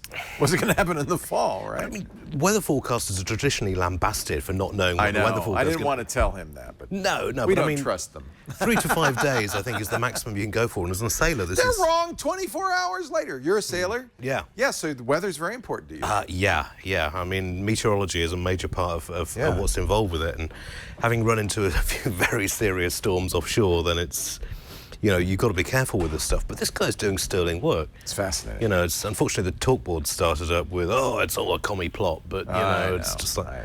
Communism, for goodness sake. What is this, the 1990s? There's no communists left, actually. Oh, God, even Putin's given up on that and just gone for capitalism and Botox. Oh, did I say that? All right, coming up, we're going to review I've got it. Don't leave home without it. This little thing, it's called the Tiny Hardware Firewall. But first, Chris Marquardt. He was at one of the most famous hacker conferences of all, in Hamburg, Germany, the 32nd annual Communications Congress, and he has this report for us. All right, my name is Chris Marquardt. You might know me as the photo guy, talking to Leo about photography every now and then, also here on the Screensavers. Now I'm here in a bit of a different capacity. I have recently been attending the 32nd Chaos Communications Congress in Hamburg in Germany, which is run by the Chaos Communications Club, the CCC. I would say it's probably, the best explanation is it's a technology congress for hackers, for the community, by the community, and it's a massive, massive playground for technology, for exploration of new concepts, and for learning new things. One talk this year in the political field was, for example, it was a techno-political field, was about what does the Chinese, the Great Firewall, the Chinese Great Firewall actually see when it's watching you? How does that work? And some scientists actually did some research on what's actually happening there, and gave tips how to circumvent that. And they have this, what they call the Silk Road, which is a self-made pneumatic delivery system, which is based on these yellow, I think, drainage pipes that span the entire Congress. There is a central router, which is a few people actually manning the station. There are field telephones, very old technology. And that's a good way for people to learn about how does the routing work between A and B, how to send things over, and you can hear and see the capsules kind of zipping overhead. It's one of those very tangible things that gives you a bit of an insight into maybe even how networking technology might work. There's an entire kids space there with fun little things, like there's this sandbox which is equipped with a projector and a Microsoft Kinect, which then detects how high the sand in the sandbox is and colors it through the projector into land and water, and then you can move the water around it's this wonderful, beautiful project that got a lot of attention because it is so tactile and so haptic. You go there, you touch the sand, you build something, and the computer kind of senses it and puts it into the virtual world, which is then combined with the real world. Lots of these little kind of things that give you this sense of fun when playing with technology. I think everyone who is still a child at heart, who's still into learning about networking, about even the political, the ethical sides of things, the security side of things, the maker side of things, everyone who's interested in that should think about attending this event. I'm definitely going back, and I'm pretty sure I won't miss it for many years to come. That was it. My name is Chris Marquardt. Find out more about me at chrismarquardt.com. That looked very cool. You missed it, but they that sandbox, did you see that? Where they project the terrain on the terrain, the water, and the... Well, actually, somebody local is building something like that. So we're going to actually have him come in and demonstrate how that works and play with it a little bit on a future episode of the Noon Screensavers. It is the conference to go to, though. Have you been to it, the Chaos? Yeah, I've been to one of them, and it was just, it's one of those conferences where you go and you feel, and it's just like, I'm reasonably techie, but you go there and you're just like, wow, I'm so far behind these guys. You know, it's not, what's interesting is it's not like DEF CON or Black Hat where the focus is on hacking. It's really, it looks more like it's just kind of... It's more developing and tinkering. Yeah. You know, I mean, it's Black Hat and DEF CON have specific security goals in mind, whereas this is more just like, let's throw away the instruction manual, see what we can do with this technology, and it really works. That's you know? the true sense of hacking, which is taking something and using it in a new way from the developer's original intention. Now, I do want to talk a little bit about hacking and protecting yourself from hacking. I mentioned this when it came out in October, an article on Medium. It was a translation from a Dutch journal called De Correspondent that talks about public Wi-Fi, and I love the headline. Maybe better if you don't read this story on public Wi-Fi. It was a step-by-step discussion of what happened when a hacker with a small black box, they didn't identify the black box, probably something like the pineapple that Darren Kitchen sells, was able to go in to a coffee shop and hack everybody in there, learn things about them, about their searches. It was really kind of scary, and it kind of was a wake-up call for me, because for a long time I've said, you know, you can use open Wi-Fi access spots. Just, you know, make sure your email is encrypted. Things down. Yeah. You don't need to use a VPN. Just remember, people can see what you're doing. But it really scared me. So, and I knew that we were about to leave for a week on a cruise ship. The whole week I would be using public Wi-Fi. So I got a little nervous. Did you take a clean machine, or did you just... no, you know what? It didn't come in time, so I just lived on the edge dangerously. But I do want to show you, because it came when I got back, this. This is called the Tiny Hardware Firewall VPN client at tinyhardwarefirewall.com. We'd mentioned this before the show. In fact, I've had one for years. I couldn't find it, so I ordered the newest one, which is this little device. And I'd like to give you a review of this, because I have had it for a while now, and I've played with it. This is kind of interesting. The hardware is free with a 1-year subscription to Hotspot VPN, which is one of the longtime VPN providers. They're a company out of Washington, D.C. called Wi-Fi Consulting. Very trustworthy company. And I like their model. For $91 plus shipping and handling, I get a year's worth of VPN plus the hardware. This is my Go kit that I take with me when I'm going to leave. I have to keep this in my briefcase. I take with me, this is it, the Tiny Hardware Firewall. Now, let me explain a little bit about what's going on here. This is, the white thing is the Tiny Hardware Firewall. I have it connected just to one of those little pocket battery systems, which is enough to keep it powered. But you could also connect it to the USB port on your laptop if you wanted to power it that way. One of the reasons, I'll explain why I keep it powered on a battery. I want to be able to use this with more than one device, and you can. This is really clever. You see it has two Ethernet ports, WAN and LAN. It has a USB port on it, and it has a micro USB power connector. That's how it gets power. There's no storage, no non-volatile storage, no battery in here. It's just a very simple, probably Marvell-based unit. But what it will do is not only provide you instantaneous access to a VPN, it also has Tor built in. Nice. And let me show you how easy this is to get working. This will take a wired input. If you're in a hotel, you put the Ethernet in here, and wired out to your laptop, or Wi-Fi out to your laptop. Right. It will take public Wi-Fi in, and that's how I'm using it in this situation, with Wi-Fi out up to 4 devices. So my intent was to hook up to the cruise Wi-Fi and then have the family connect to this, including me, connect to this with their phones, their tablets. And that's important because nowadays our tablets and our phones probably don't have Ethernet access, right? But on a laptop, you could use this Ethernet to Ethernet. That would be the most secure. Let me show you how I've got it working. So the first thing you're going to do is this is a Wi-Fi access point in and of itself. So I'm going to join the Wi-Fi access point.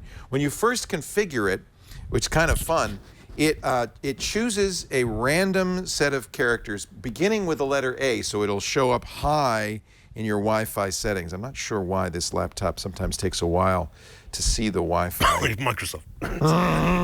So it randomly chooses a name. As you can see there, it's AZGSKK, and a randomly generated password. And that makes it easy to find it because it's going to come on top. So let's connect to it. That's the first thing you do. VPN is not yet working. By the way, there's no software you need on your devices. It just struck me as something that's very simple to use that you could actually give to someone, to a non-technical user, and they'd know what's going on. So you tell them, this is what you would tell them. Okay, you're going to join this. This is the Wi-Fi password. By the way, once you enter that Wi-Fi password on any device, you don't have to enter it again. So you see, I'm just going to join it. As soon as I'm on that Wi-Fi access point, I'm going to surf to a little miniature, there we are, connected, a little miniature web browser that's built into the tiny hardware firewall, and this allows me to configure it. Now you'll need to do this. I'm sorry, it's so small. Let me see if I can make it just a little bit bigger.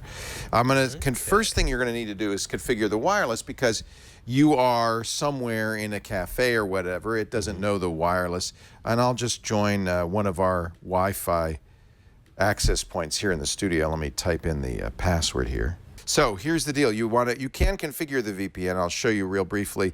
This is kind of standard. Here's an interesting thing. You can also go through a proxy. Now, traditionally, you'd go through none, but you can use a malware blocker proxy or a malware and ad blocker proxy. That could be very handy. And it works very well. It still looks like an ad blocker to the sites you're visiting, so you'll still get those nasty warning notices. I know, Yeah, I know. But now watch, I'm going to save this. And this is where you could choose servers, although you don't have, as far as I can tell, access to every VPN server company. You have access to hotspot VPN servers, which are all in the US. So I'm going to save and connect to VPN.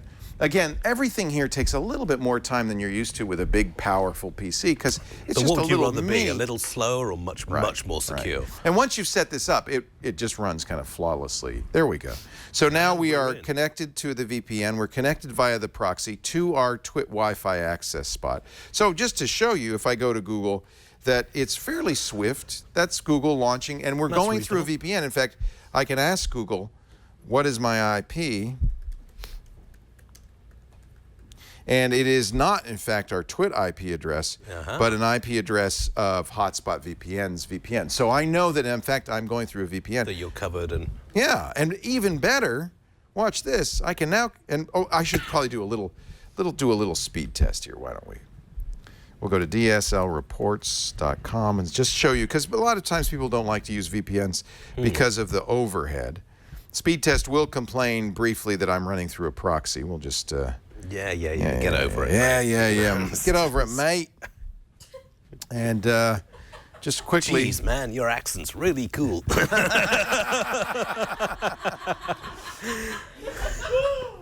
It never works. This is the biggest hit is latency, but this isn't bad. 130 to 142 milliseconds latency. No, it's not the end of the world. You can try gaming on it. And remember, we're doing this through a VPN. This is actually fairly good speed. Of course, we have 150 megabit connect-symmetric connection that we're connected to on this Wi-Fi. But believe me, 3.71 down with 40 milliseconds of latency, and almost a little more than a megabit up is plenty. Oh, yeah. Plenty. And in fact, if you're on a open Wi-Fi access spot, it's probably what they've got. Yes, exactly. Yeah, it's probably what they got. So you can see that out at a high rate. It's a fairly good, fairly responsive VPN, which I think is a good point. And then finally, I can now connect to Tor, and that makes it very interesting because Tor is incompatible with other proxies. That means it's going to turn off my ad blocker and my malware blocker because Tor is the proxy. Yeah. But that's fine. No. And we're going to connect to the Tor. Again, this will take a minute. $93. That's a Tor exit node. Yeah. So great. So on the Pros, it's fairly affordable, $91, and you get a year of service. The hardware's free. It's really kind of sophisticated hardware that is very simple and light and easy to use. No battery in here. You can use the micro USB to attach it to your laptop or carry a battery along with you, and you get a lot of battery life. It's also very effective, and the speeds are good of Hotspot VPN. So a real pro here is that it actually works, and it gets the job done and makes you more secure. Cons, a little finicky to set up, as you saw, and the first time you will have to have a wired Ethernet connection. I hooked it up to my iMac, was able to get it set up. Once you've got it configured, it's a lot easier to use. Also negative, you cannot choose which VPN server you're going to use. So you cannot use the tiny hardware firewall to bypass geographic restrictions. It's really solely for security. A big pro, of course, is the availability of the Tor network. That's unusual on devices like this, and that's a new feature. So VPN plus Tor, $91 a year. And you know, if you're geeky enough to figure out how to set it up, I think this is a great choice. It's not much money to spend for a certain amount of security. I absolutely have to say it is a must buy, a definite buy, tinyhardwarefirewall.com. And frankly, I'm not going on an open access point again without bringing this along. It's small enough I can keep it in my little bag. Yeah, go to DEF CON. I was going to say, I'm going to DEF CON this year. Are you? You want to borrow this? I may well nick that off you, in fact. You need one of these before you go to DEF CON. All right, there you go. The Tiny Hardware Firewall. Quick review for you. Hey, our show today brought to you by Squarespace. I am a huge fan of Squarespace. That's where my personal website, leoville.com, lives. In fact, I love Squarespace because without a lot of work, you can get a great looking site that's unique, that really reflects your personal style and taste, your business, your blog, if you're a photographer or an artist or a musician, but without knowing a lot of HTML or JavaScript or CSS, without knowing any. Now, if you want to go crazy, you could totally configure a Squarespace site. They even have a developer platform. You can use JavaScript and CSS, but you don't need to. I was able to create a landing page in just a few minutes. In fact, go to leoville.com, take a look at that cover page. I really love it. I'm very happy with it. Now, of course, once I've got the cover page set up, I set up my blog there, my photos, my calendar. I just love it. It's very easy to get the slideshow on there. I'm just, and boy, the price is right. You even get a free custom domain with an annual purchase. If you want to sell things, every single site has Squarespace Commerce built in. It's the only platform that lets you create, manage, and brand your store in a beautiful way. They have a basic plan and an advanced plan with features for your growing business. Great customer support 24/7. If you're a band, if you're a restaurant, if you've got a new baby, if you're getting married, Squarespace is the place to make your next website. It is free to try. You don't need to give them a credit card, but if you decide to buy, do use the offer code NSS to get 10% off. You'll be showing them you love the new screensavers, and you're going to get a great website. Squarespace, build it beautiful. Time for another call for help. I'm just going to see here. Who's on the line from Irvine, California? Michael, are you there? I'm here, Leo. Good to talk to you. And Ian? Oh, pleasure. Good to talk to you. Welcome to the show. Thanks. I appreciate the help with my little dilemma. Well, what is your dilemma? Share it with us. Well, I recently went out and purchased a new computer, a new MacBook Air. Yeah. And when I was shopping, everything that I had seen was all relying on solid-state drives, no more platter drives. So the terabyte drive I had on my old desktop has now been replaced by a SSD that's about an eighth the size. Isn't that amazing? Yeah. And now I'm going to have to go and use a cloud drive as my new primary data drive. Well, the good news is that things are getting better in the short term because we've just started seeing the first terabyte solid-state drives. And they're not expensive. No, compared you used to have to pay through the nose for them, and these things are actually quite cheap. So next year, when you're refreshing your hardware, you should be fine. But in the meantime, we do have some ideas as to how you can do this. Yeah. So what you're saying essentially is that new hard drive is too small for all your stuff. Exactly. What kind of stuff do you have? Well, because I do a lot of work with clients, I have a lot of client documents. I used to have probably around 400 gigs of Word and other documents on my hard drive that I need to refer to quite often. Now, there are a couple of things I'm going to bring up. First of all, because you have a Mac, you can, of course, with Thunderbolt or FireWire or even USB 3, you have fast ports on that Mac. You can, of course, get an external drive, and that can be your data drive. You can get an external spinning drive, USB or Thunderbolt if you want speed. Make sure to encrypt it, of course. Yeah. But yeah. And and that's why I'm saying this, because that's a local storage. If you say you client documents, the problem with cloud, the thing that worries me about cloud is security. Security in transport, security in storage, and in some cases, for instance, if you're a physician, many of these cloud services are not HIPAA compliant. Yeah. And that means you can't legally store for instance, patient records on these cloud services. What's your business? Do you have a fiduciary responsibility to protect your client's privacy? Yes, I do. We do encrypt our files, and the reason why we use a cloud drive is that I share it with a business partner. Now, on the other side, that's a great argument for cloud, right? Exactly. Because if you need to be able to pass these files backwards and forwards quickly, then cloud is the way to go. We use Google sharing all the time for a lot of our workflow. Lisa and I, even if I just want to share a document with Lisa, I'll just put it on Google Drive and share it with her. But I have to say that's probably not going to live up to your fiduciary responsibility for client privacy. I would look at a cloud storage system like SpiderOak, which is Edward Snowden's favorite. Loves SpiderOak, and that's encrypted, right? Yeah, and when Snowden says something is pretty secure, it's pretty secure. SpiderOak works a lot like Dropbox in that it has a folder on your hard drive that will synchronize automatically. You'll have a local copy, and there'll be a copy on SpiderOak. Exactly, and only you can actually decrypt it and get access to the information. So from a security perspective, about as good as you're going to get at the moment. You'll note they use the term zero knowledge, and that's what you're looking for, is the inability of the company itself to see what you've stored on their servers. That's really important. Dropbox, for instance, does not offer that. No, that's one of the big failings of Dropbox, in my opinion, whereas SpiderOak does. It's a trade-off, because Dropbox can do things that other services can't do. So basically, once you're doing that, as far as the service is concerned, all your data is an encrypted blob, and it can't be smart about how it handles it. It can't, it's more difficult for you to do. Some of the conveniences that you might want disappear. So you have to decide, is it convenience or privacy you need? Yeah. And as you probably have figured out, you could use TrueCrypt or some other encryption method to encrypt before storing it on the drive. Exactly. Your partner would then have to have the key, and he could download it and decrypt it. Of course, if your error is rooted in the and we first do place. use TrueCrypt. Yeah, very good. Great, excellent. The other problem, of course, is the size. You mentioned 400 gigabytes.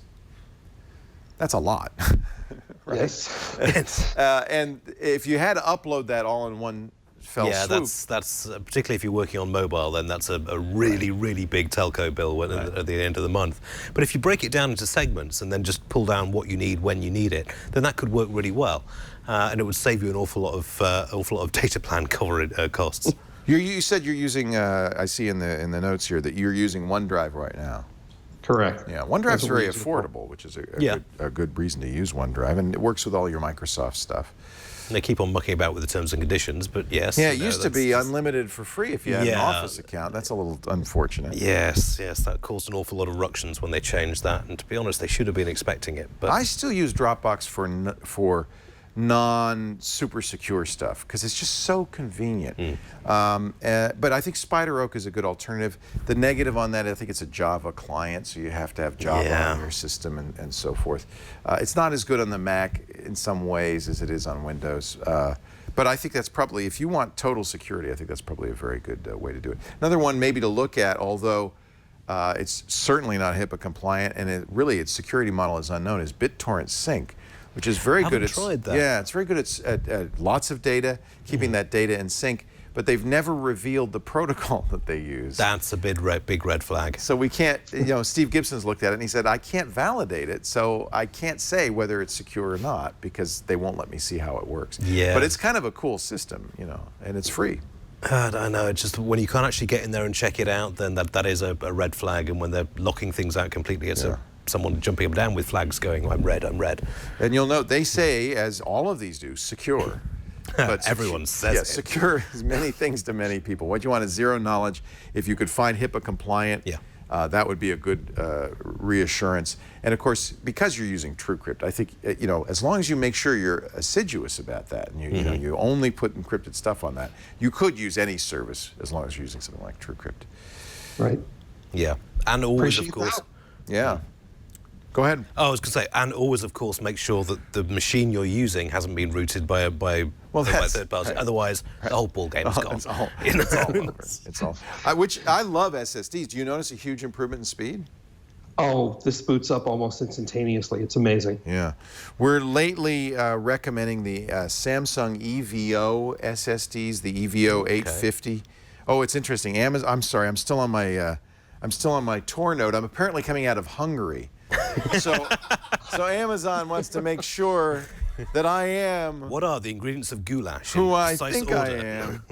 Isn't that funny? I am coming out of a tour exit note in Hungary. I don't know if Amazon's going to let me get on or not. I guess they're worried I'm a robot. I don't know what. But I was going to look up the price of the new 850 Pro. Is not. Oh, yeah, wait a minute. Look at this. It says you're on Amazon America. Don't you want to be in India? No, I don't think so. Let me just see what the Evo 850 price is, because as you mentioned, they're now getting much. Here's 250 gigs for $86. Here's a terabyte. You see it jumps quite quickly to $346, but that's still a lot less than one would expect. These prices have really tumbled. It looks like the sweet spot is right about there of the 500 gigabyte for $159. So I don't know how big your capacity is, but more and more this is becoming a affordable choice. Even if people need a lot of storage. Yeah. And I think next year when I go to refresh the equipment again, it'll be time for a much bigger drive. I'm sorry, the 950 is the current. I apologize. They came out with the 950. SSD prices held quite high for a long period of time, and now they're just going to the floor. Just as hard drives. It's great. Can't argue with nice, fast, cheap 512 gig 950 Pro, which is really, really top of the line, as fast as it can get at 329. Notice that's a PCI Express VNAND solution. But boy, I mean, I just really think the prices have tumbled.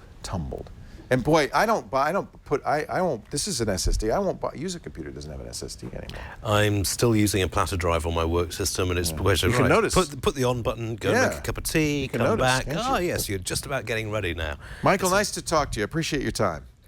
Thank you. Appreciate the help. Thanks for calling the new Screensavers. Would you like to be on the show? Here's how.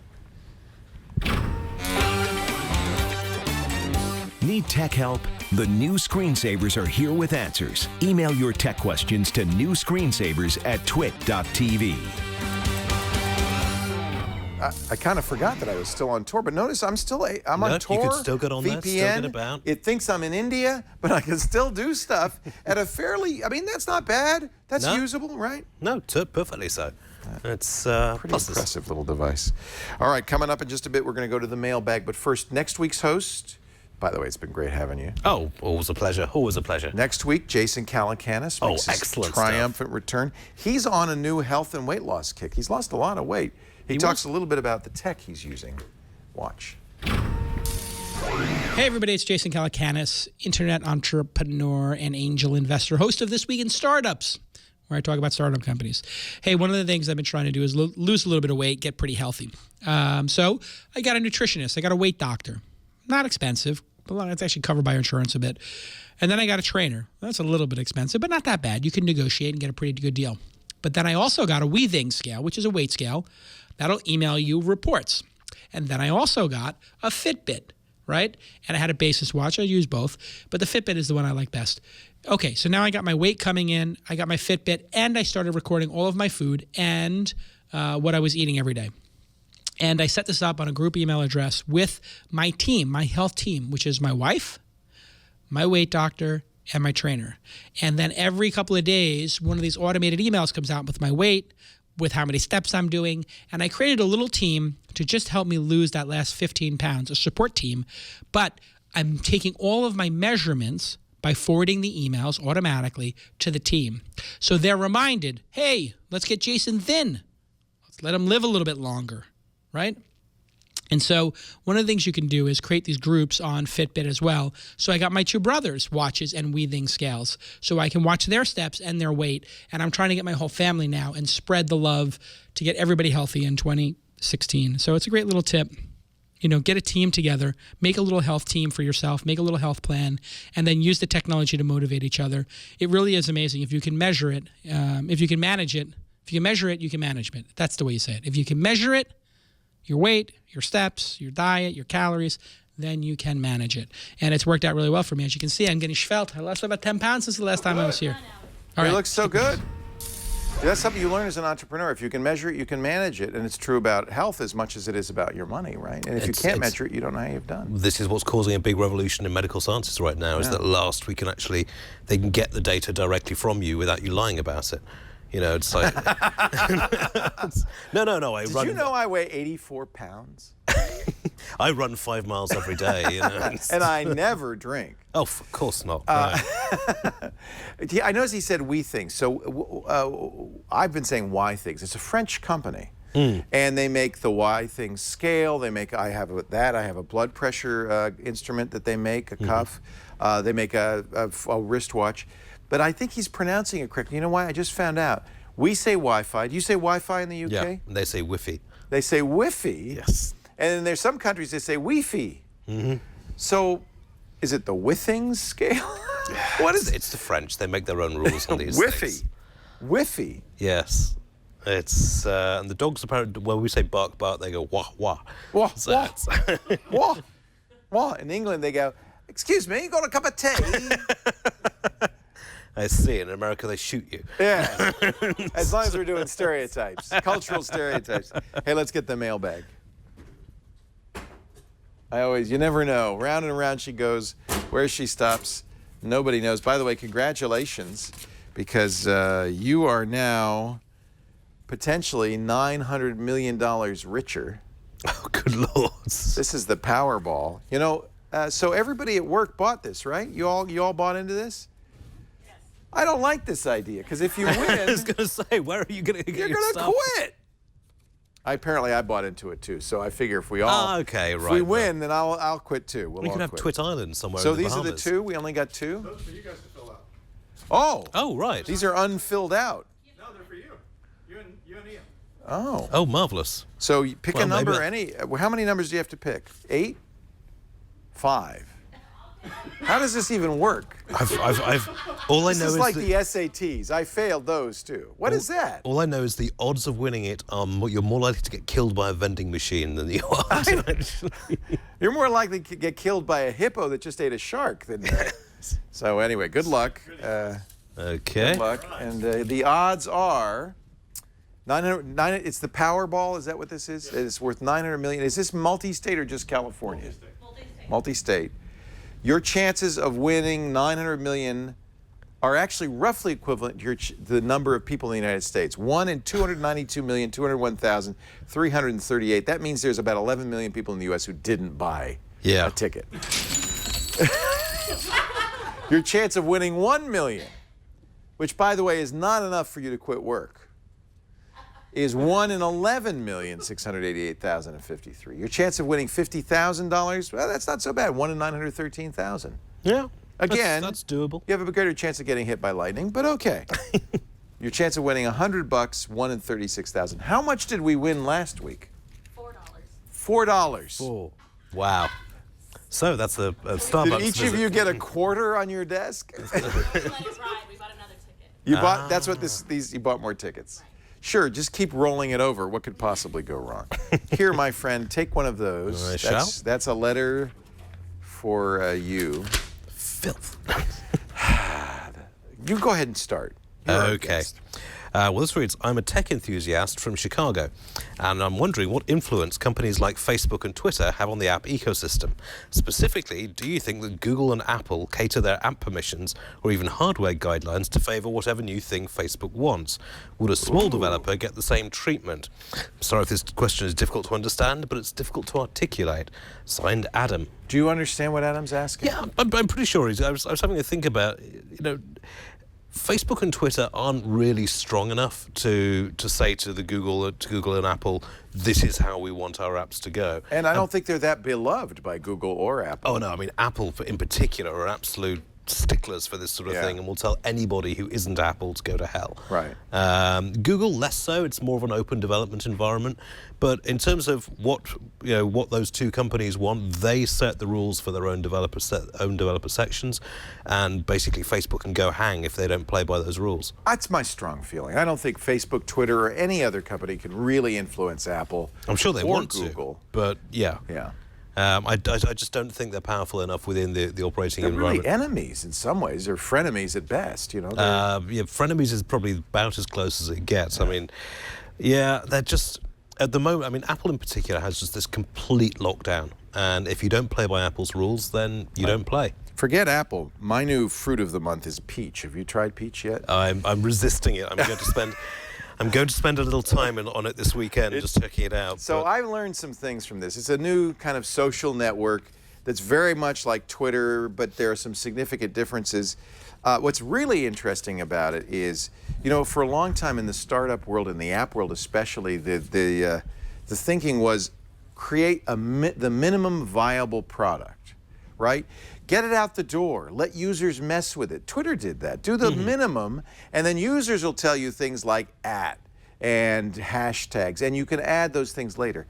The guys who did this, and it's actually Dom Hoffman, who founded Vine, took some money from Twitter, went off and did this, did the opposite. He's been working amazingly in secret for some time now and has loaded this application with hundreds of secret, unusual corners, hidden features that are a thrill to find. I was going to say, that could be really interesting. And an enormous time suck. But and the opposite of minimum viable product, they almost did the maximum viable product. They did a very rich product, and then they did another smart thing. They released it on a Friday. And it's been everyone's just like, it's the whole Friday. Weekend shot. Yeah. It's interesting that that's the opposite way around that Elo did it. Elo released this enormously cut down system with virtually nothing on it. Minimum and viable upgraded product. every week. And what happened is you only get one chance, I think, to get the attention of the app user. You got to get their attention, and so it's a little bit different. You can't. It's not like a website where people are going to come back and try more. Either you make it or you don't, and you make it on that first day. Yeah. So I think the new thinking is do load it with interesting, compelling, exciting features, and hope that you get the traction in that first day to build somewhat of a network effect, because that's what's going to make this work. Whether Metcalfe's law kicks in or not. Yeah. Anyway, I like Peach. I'm hoping. This is one thing that came to mind is, wouldn't we all like to see Twitter die at this point? You see, I've got a lingering fondness for Twitter. Yeah, that's lingering. I'd like to see Facebook die. It's called the Stockholm Syndrome. No, it's fine. It loves me. It really does. No, it doesn't. I would not mind at this point seeing Twitter replaced by something better. The thing. It comes back to what you were saying about the network effect. Twitter works because enough people are on it, enough people use it, and you've got to offer something significantly better to get people to change. This is significantly better, and no trolls, because there's no @Iain. Right. You follow people. You only see what they say. You don't see what other people are saying about you. You just see what you ask for, and that means there's no hostility. I think that could be a significant advantage. No kidding. Hey, here's one from Harry in Little Falls, New York. Hi, Screensavers. I'm an amateur photographer, and I just bought 2 Toshiba 1 terabyte portable hard drives. Right now, I keep all my photos on a Western Digital external. I'd like to find a program that will easily sync the picture files from the WD drive to the new portable drives. I want to keep one portable in a safe and switch them out periodically. The software that came with the drives do full backups, but I don't want to back up the whole thing. I just want to synchronize them. Okay. Any recommendations? CrashPlan, a software called CrashPlan might be backup worth, program. Yeah, as a backup program, that might be worth checking out. SOS Online Backup is also fairly good, but you're going to have to pay for both of those services. But on the other hand, you're going to have to pay for things at some point, and if it's your valuable photos that are in there, then it's worth paying a bit of cash for. I actually do the same exact thing, which is now, first of all, you're in a wonderful time because Google Photos is unlimited backup. If you're an Amazon Prime member, unlimited backup. Flickr has a terabyte of backup. There are lots of third-party services where you can at least get copies of your images. Maybe not the raw files. No. Maybe they're going to be JPEGs, lower quality, but at least you're not going to lose that photo completely. Oh, you're still on tour. Still on tour. Nobody will let me do anything because now I have to do. Why is it that you have to do so many captchas if you're on a tour network? Is that because they think they just don't trust you and they can't? You know, I should get off. It's the price of being private. There's a new photo manager, or maybe not new, but new to me, photo manager on the Macintosh that does do a little bit of this. I'm trying to find its name, and maybe the chat room can come up with it. It's not Aperture, it's not Lightroom, but it actually works with Lightroom. It's a third-party solution. But I'll tell you what I do. I use a program. This is a Mac program. There are PC analogs to this. That's a sync program. I use ChronoSync on the Mac. You could use Second Copy from Centered Systems on the PC. Yeah. And it will only copy. You have 2 drives, and you sync them, and it will only copy new files. So they've got decent data duplication stuff on there. Well, that's the trick. With pictures, it's a little bit more complicated, isn't it? Because, unfortunately, particularly if you rename them. Right. So these programs will only avoid that issue if you don't rename them, and it's not smart about modified images, and that's one of the problems with pictures, is that you do in fact often have not only the original but maybe some other versions of it. So there is a program, and I'm trying to find the name, but it's a little more difficult because I'm on my Tor network. There is a program that will be smart about the contents, and that's what you want. Ideally, as a photographer, you want a program that will compare, not the file name, not the create date, not the file size, but in fact compare bit for bit, usually by doing a hash on the photo, to make sure that it's not... it's still being synced up and it's still deleting being protected. Things that exactly, that it's actually syncing. Let's see, Photo Manager. I should have known this before the show, but I was... I can't remember. Maybe the chat room knows.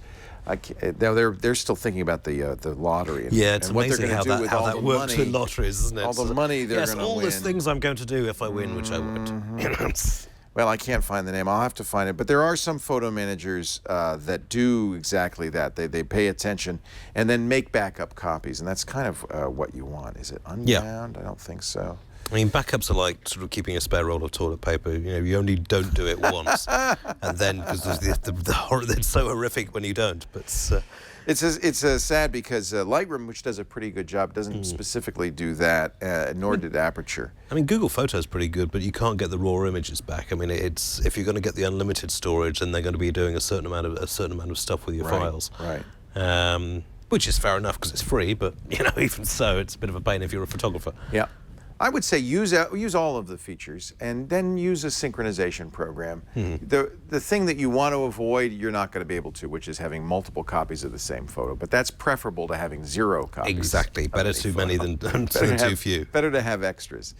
Hey, it's lots of fun, Ian. You catch Iain Thomson on the Register, register.co.uk. Yep, we're all around. A regular here at TWiT. Thanks for being here. We really Always a pleasure. Always a pleasure. Thank you all for joining us. We do the new Screensaver Saturday afternoons, right after the Tech Guy show, about 3 p.m. Pacific, 6 p.m. Eastern Time, 2300 UTC. If you want to watch live, be in the chat room. We love that. But if you can't, don't worry. On-demand audio and video of all the shows we do here, available on the website. For this show, it's twit.tv/NSS. You can also catch it on YouTube, Slacker, Stitcher, on iTunes, on anywhere that you can get podcasts, you'll be able to find the new Screensavers. We know lots and lots of you watch. It's now the #2 program on the network, and we're very grateful. Excellent. Thank you for watching. And we'll see you next time on the new Screensavers. Bye-bye. Yay!